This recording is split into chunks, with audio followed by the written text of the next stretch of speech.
Hello everyone, my name is Madhav and welcome to Gyanshala with masti. Today we will be talking about that how the helmets help the cricketers.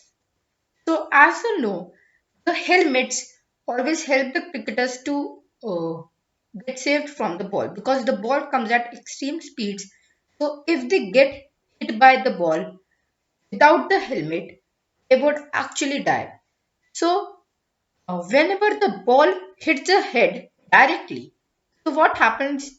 There are cracks in the skull and the cells of the brain are also damaged. So, what will happen if we carry on a protection? A simple protection which has only one layer. So, if it is made up of any material, so if the ball will hit that, it will absorb the impact. But the thing is that it is absorbing the impact, but it is in direct contact with the head. So it will send the vibrations to the head.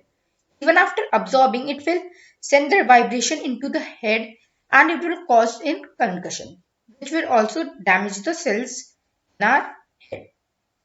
But what if we put a foam? So we take the helmet and we also put foam in it.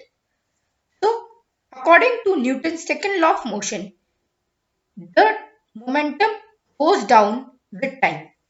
So they are like if time is very high, if the time is more, then uh, the momentum will be slow. And if the time is low, the momentum will be high. So they are inversely proportional.